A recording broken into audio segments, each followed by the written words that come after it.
കുട്ടികളെ നമസ്കാരം. യശശരീരനായ ഉറവങ്കര നീലകണ്ഠൻ നമ്പൂതിരി നല്ല കൂട്ടുകെട്ടിനെ പറ്റി സല്ലോകമൊത്തു പെരുമാറുക പേടിയാതെ തുടങ്ങിയ ശ്ലോകത്തിൽ നേരത്തെ തന്നെ പറഞ്ഞത് നിങ്ങൾക്ക് ഓർമ്മയില്ലേ? ബാലോപദേശം ഉപസംഹരിക്കുന്നത്, അതായത് ഖണ്ഡം 3 21-ാമത്തെയും അവസാനത്തേതുമായ ശ്ലോകം, അതിൽ സത്സംഗത്തിൻ്റെ മഹത്വം ഊന്നി പറഞ്ഞുകൊണ്ടാണ് കവി ഇതിനെ എടുത്തു കാണിച്ചിട്ടുള്ളത്. ശ്ലോകം ഇതാണ്: പൂച്ചൂടും പൂമുടിക്കും പുതുമണമുളവാക്കുന്നു, കത്തിജ്വലിക്കും തീച്ചൂടേറ്റുള്ള വെള്ളം തുടുമവനുടമയ്യാശു പൊള്ളിച്ചിടുന്നു. പേച്ചും മാറുന്നു ദേശാന്തരപുറുതിവശാൽ, മർത്യനാത്മസ്വഭാവം മായ്ച്ചും സംസർഗശീലം വരുമിഹ, കുരു ഹേ വത്സ സത്സംഗമം നീ. പൂ ചൂടും പൂമുടിക്കും പുതുമണം ഉളവാക്കുന്നു, കത്തിജ്വലിക്കും തീച്ചൂട് ഏറ്റുള്ള വെള്ളം തൊടും അവനുടമയെ ആശു പൊള്ളിച്ചിടുന്നു. ദേശാന്തരപുറുതിവശാൽ പേച്ചും മാറുന്നു, മർത്യന് ആത്മസ്വഭാവം മാച്ചും സംസർഗശീലം ഇഹ വരും. ഹേ വത്സ, നീ സത്സംഗമം കുരു എന്നാണ് ഇതിൻ്റെ അന്വയം. തലമുടിക്ക് സ്വന്തമായ മണം ഇല്ല. പൂമുടി എന്നാൽ വൃത്തിയായിട്ടുള്ള നല്ല തലമുടി എന്ന അർത്ഥം. പൂങ്കുഴലാൾ എന്നൊക്കെ കേട്ടില്ലേ? അപ്പോൾ അതിന് തനതായുള്ള മണമില്ല. എന്നാൽ പൂ ചൂടുന്ന ഇതാണ് ആ തലമുടി എങ്കിൽ ആ പൂവിൻ്റെ മണം അതിന് ഉണ്ടാവും. സംസർഗം കൊണ്ട് ഉണ്ടാവുമെന്നർത്ഥം. അപ്പോൾ എണ്ണ തേച്ചാൽ ആ എണ്ണയുടെ മണം തലമുടിക്കുണ്ടാവും. ഇതെല്ലാം അനുഭവസിദ്ധമായുള്ള കാര്യമാണ്. അത് നേരിട്ടുള്ള സമ്പർക്കം കൊണ്ടുള്ള മാറ്റം ആണ് ഈ ഉദാഹരണം കാണിക്കുന്നത്. അതുപോലെ കത്തിജ്വലിക്കുന്ന തീയ്, അത് ചൂടാണ്. ആ ചൂട് ഏറ്റുള്ള വെള്ളം, ആ വെള്ളം വെട്ടിത്തിളയ്ക്കും. ആ വെള്ളവുമായി സമ്പർക്കമുണ്ടായാൽ തൊടുന്നവരുടെ മെയ്യ്, ശരീരം, ദേഹത്തിൻ്റെ ഏത് ഭാഗം കൊണ്ടാണോ തൊട്ടേച്ചാൽ ആ ഭാഗത്ത് പൊള്ളൽ ഏൽക്കാതെ വയ്യ. അപ്പോൾ ഇത് സംസർഗം നേരിട്ടല്ല. നേരിട്ട് തീ തൊട്ടാൽ പൊള്ളും നമുക്കറിയാം. ആ തീയുമായിട്ടുള്ള സംസർഗമുള്ള വെള്ളം തൊട്ടാലും പൊള്ളുന്നർത്ഥം. അതായത് ഒരു നല്ലവനായിട്ടുള്ള ഒരാളുടെ സംസർഗത്തിലിരിക്കുന്ന ആളായിട്ട് സംസർഗം ഉണ്ടായാലും അതിൻ്റെ ഫലം കിട്ടും എന്ന് ചുരുക്കം. പിന്നീട് അയാളോടൊത്തുകൂടുന്നവനും അത് കുറച്ചൊന്നു ബാധിച്ചു പോകും എന്നൊരു കവിവാക്യം ഈ സമയത്ത് നമുക്ക് ഓർക്കാം. പിന്നെ ദേശാന്തരപുറുതി എന്നാൽ അന്യദേശത്ത് പോയി പാർക്കൽ, അതുവഴി നമ്മുടെ പേച്ച്, അതായത് സംസാരം അല്ലെങ്കിൽ ഭാഷ, അതും മാറുന്നതാണ് എന്നും അനുഭവവേദ്യമാണ്. അപ്പോൾ ഇവിടെ തമിഴ് പദമാണ് സത്യത്തിലെ പേച്ച് എന്നുള്ളത്. അതും ധാരാളമായ ഇടപെടൽ കാരണം അത് നമ്മൾ ഉപയോഗിക്കും. അതുപോലെ തന്നെ ഇപ്പോൾ നമ്മൾ ഇന്ത്യയിലെ മറ്റ് സംസ്ഥാനങ്ങളിലാണ് വിചാരിക്കുക. അപ്പോൾ അവിടെ പോയാൽ മലയാളം പറഞ്ഞാൽ മനസ്സിലാവില്ല. അപ്പോൾ രാഷ്ട്രഭാഷയുള്ള ഹിന്ദിയോ ഇംഗ്ലീഷോ ഒക്കെ സംസാരിക്കേണ്ടി വരും. അപ്പോൾ നമ്മുടെ ഭാഷയിൽ തന്നെ അത് കുറച്ചൊക്കെ സ്വാധീനിക്കും. അപ്പോൾ ഇടയ്ക്കിടയ്ക്ക് ഇംഗ്ലീഷോ പദങ്ങളോ ഹിന്ദി പദങ്ങളൊക്കെ കടന്നു വന്നു വരും. അപ്പോൾ ഭാഷയ്ക്കും മാറ്റം സംഭവിക്കുന്നർത്ഥം. അതുപോലെ ആത്മസ്വഭാവം, അവനവൻ്റെ സ്വഭാവം, ശരിയായുള്ള സ്വഭാവം. അപ്പോൾ അതിലിപ്പോൾ വാക്ക്, പ്രവൃത്തി, ചിന്ത, ഇതൊക്കെ പെരുമാറ്റം ഒക്കെ ഇതിൽ പെടുമല്ലോ. അത് ഈ സംസർഗശീലം, അപ്പോൾ സംസർഗം ആരോട് ചെയ്യുന്നു അവരുടെ ആ ശീലം നമ്മളിലേക്കും പകരും. അത് നല്ല നിലയിലുള്ള മാറ്റം വരണമെങ്കിൽ നല്ലവരുമായിട്ടുള്ള സംസർഗം വേണം. അപകടക്കാരായിട്ടുള്ള ആൾക്കാരായിട്ടുള്ള സംസർഗമായാൽ ഈ സ്വഭാവത്തിലും അപകടത്വം വരും എന്നാണ് കവി ചുരുക്കി ഇതിൽ പറഞ്ഞിട്ടുള്ളത്. അതിനാൽ ഹേ വത്സ, അല്ലയോ കുട്ടി, സത്സംഗമം നീ കുരു, നല്ലവരുമായിട്ടുള്ള സംഘം, കൂടിച്ചേരൽ, അത് നീ ചെയ്യൂ എന്നാണ് ഈ ഉപസംഹാര ശ്ലോകത്തിൽ കവി വീണ്ടും ഊന്നി പറയുന്നത്. കാരണം ബാക്കിയൊക്കെ മറന്നാലും, ഗുരുപദേശങ്ങളെല്ലാം മറന്നാലും, മറ്റുള്ള സംഗതിയൊക്കെ ഓർമ്മയില്ലാതായാലും ശരി, സത്സംഗം ചെയ്താൽ, നല്ല കൂട്ടുകെട്ടിൽ പെട്ടാൽ തന്നെ വളരെ ഭേദമാണ്. അപകടങ്ങളൊക്കെ ഒരുവിധം എല്ലാം ഒഴിഞ്ഞ് നല്ല നിലയിൽ ജീവിക്കാനുള്ള സാധ്യത ഉണ്ട് എന്നുള്ള കാര്യം നമ്മളെ ഓർമ്മപ്പെടുത്തിക്കൊണ്ടാണ് കാവ്യം അദ്ദേഹം പരിസമാപ്തിയിലേക്ക് എത്തിച്ചത്. നമുക്ക് ഈ ശ്ലോകം ഒന്നുകൂടി ചൊല്ലാം. പൂച്ചൂടും പൂമുട്ടിക്കും പുതുമണമുളവാക്കുന്നു, കത്തിജ്വലിക്കും തീച്ചൂടേറ്റുള്ള വെള്ളം തൊടുമവനുടമയ്യാശു പൊള്ളിച്ചിടുന്നു. പേച്ചും മാറുന്നു ദേശാന്തരപുറുതിവശാൽ, മർത്യനാത്മസ്വഭാവം മായ്ച്ചും സംസർഗശീലം വരുമിഹ. കുരു ഹേ വത്സ സത്സംഗമം നീ. സത്സംഗത്തിൻ്റെ ഗുണങ്ങൾ, അവർ സംഘം കൊണ്ടുള്ള ഗുണങ്ങൾ കാണിക്കുന്ന ഒരു ചെറിയ ഒരു കഥാംശം പറഞ്ഞുകൊണ്ട് നമുക്ക് ഇത് ഉപസംഹരിക്കാം. ഈ ബാലോപദേശം. ഇരട്ടവറ്റ 2 തത്തക്കുഞ്ഞുങ്ങൾ, അതിനെ വിൽക്കാൻ വെച്ചിരിക്കുകയാണ് ഒരാൾ. അയാളിൽ നിന്ന് 2 പേര് ഈ തത്തകളെ വാങ്ങിക്കൊണ്ടുപോയി. ഒന്ന് ഒരു വളരെ സാത്വികനും പരോപകാരിയായിട്ടുള്ള ഒരു ഗൃഹസ്ഥൻ. അയാളത് വീട്ടിൻ്റെ ഉമ്മറത്ത് ഒരു കൂട്ടിൽ കെട്ടി തൂക്കിയിരിക്കുകയാണ്. മറ്റേ തത്തയെ ഒരു ഇറച്ചി വെട്ടുകാരൻ അയാളുടെ പണിസ്ഥലത്ത്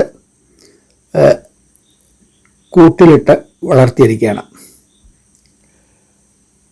അങ്ങനെ കുറേ കൊല്ലങ്ങൾക്ക് ശേഷം ദൈവഗത്യ ഇവർ കൂട്ടിൽ നിന്ന് എങ്ങനെയോ പുറത്തു കടന്ന് 2 പേരും ഒരേ കാട്ടിൽ ഒരേ മരത്തിൻ്റെ 2 ചില്ലകളിലായിട്ട് താമസം തുടങ്ങുകയാണ്. അപ്പോൾ ഇവരുടെ വർത്തമാനത്തിൽ ഉള്ള മാറ്റം എന്താണ് എന്നുള്ളതാണ് കാണിക്കുന്നത്. ആദ്യത്തെ തത്ത കണ്ടിട്ടുണ്ടെങ്കിൽ നന്നായി, വരൂ വരൂ, ഇതാ ഇവിടെ ഇരിക്കാം, വളരെ ക്ഷീണിച്ചിട്ടുണ്ടല്ലോ, കുറച്ചു നേരം വിശ്രമിക്കാം, ഇതാ കാല് കഴുകാൻ ഉള്ള വെള്ളം, അങ്ങ് വന്നത് നല്ല സമയത്തായി, ഭക്ഷണത്തിൻ്റെ സമയമാണ്, ഊണ് കഴിക്കാം, അതിനു മുമ്പ് കുളിയുണ്ടെങ്കിൽ ഇതാക്കോളാം, കുളിക്കാം, ഭക്ഷണം കഴിഞ്ഞ് ഉടനെ പോകണ്ട, വെയിലൊക്കെ ആറിയിട്ട് പോയാൽ മതി, അല്ല ഇന്ന് തന്നെ പോകണമെന്നുണ്ടെങ്കിൽ മുതലായിട്ടുള്ള വിധത്തിലാണ് ആദ്യത്തെ തത്തയുടെ സംസാരം. രണ്ടാമത്തെ തത്തയാണെങ്കിൽ എന്താ പറഞ്ഞേ, ഏത് വേണം, എത്ര വേണം, കാശുണ്ടോ കയ്യിൽ, കടം പറയാനാണോ വന്നുള്ളത്, കടക്ക പുറത്ത്, എൻ്റെ സമയം മെനക്കെടുത്താതെ വന്ന് കയറിക്കോളൂ ഓരോരോ ദരിദ്രവാസികൾ. ഇങ്ങനെ ഈ വിധത്തിലുള്ള സംസാരമാണ് ആ മറ്റേ തത്ത പറയുന്നത്. ഇതിൽ നിന്ന് സംസർഗം കൊണ്ട് വളരെയധികം മാറ്റം വരും. ഒരേ അച്ഛൻ്റെ ഒരേ അമ്മയുടെ സന്തതികളാണ് എങ്കിലും സംസർഗം അവരെ വല്ലാതെ സ്വാധീനിക്കും. അവരുടെ ഭാഷയിലും തദ്വാര അവരുടെ ചിന്ത, വാക്ക്, പ്രവൃത്തി എന്നതിലൊക്കെ മാറ്റം വരും. അപ്പോൾ നല്ല വിധത്തിലുള്ള മാറ്റം വേണമെങ്കിൽ നല്ലവരുമായിട്ടുള്ള സംസർഗം വേണം എന്നുള്ളത് ഒന്നുകൂടിയും ഉറപ്പിക്കാൻ വേണ്ടിയിട്ടാണ് ഈ കഥയും കൂടിയും പറഞ്ഞത്. നമുക്ക് ഇത് ബാലോപദേശത്തിലെ നേരത്തെ പറഞ്ഞ അല്പം ശ്ലോകങ്ങൾ ഒഴികെ ബാക്കിയെല്ലാം പറഞ്ഞു ആണ്. എല്ലാവരും ഇതൊക്കെ പഠിച്ചിരിക്കുക. എല്ലാവർക്കും നല്ലത് വരട്ടെ. നമസ്കാരം.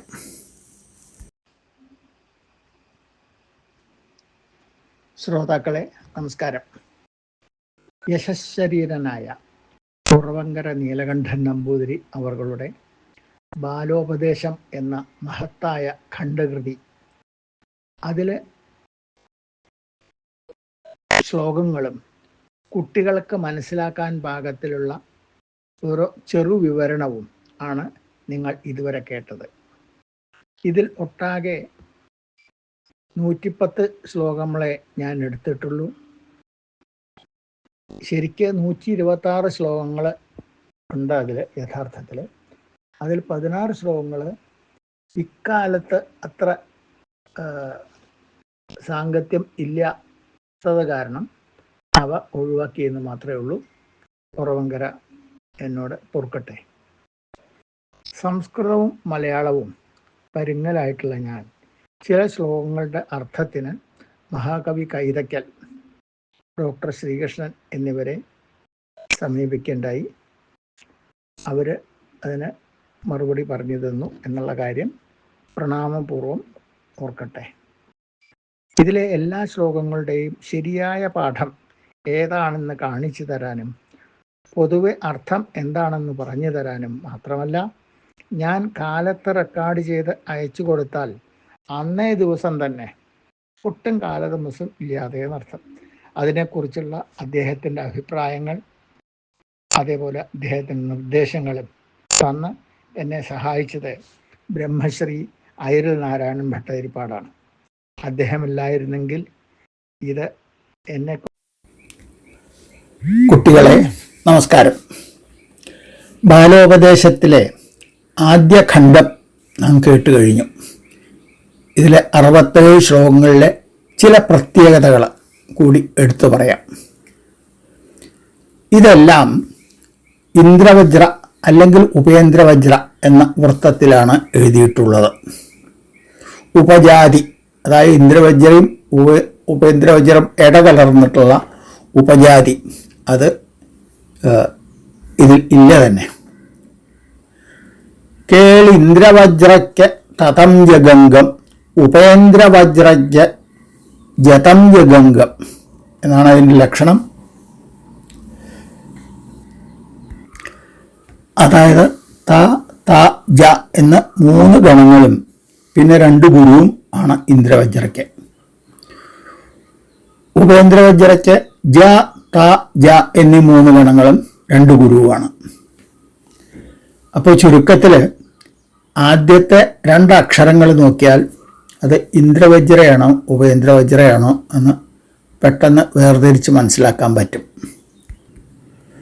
ഉദാഹരണത്തിന് കായത്തിനോട്, ഓത്തുണ്ട്, രാഗം തുടങ്ങി, ക്രോധാഖ്യ തുടങ്ങിയ ശ്ലോകങ്ങൾ എല്ലാം ഇന്ദ്രവജ്രയാണ്. കാരണം ആദ്യത്തെ അക്ഷരം തന്നെ ഗുരുവാണ്. ആദ്യത്തെ അക്ഷരം ലഘുവായി കഴിഞ്ഞാൽ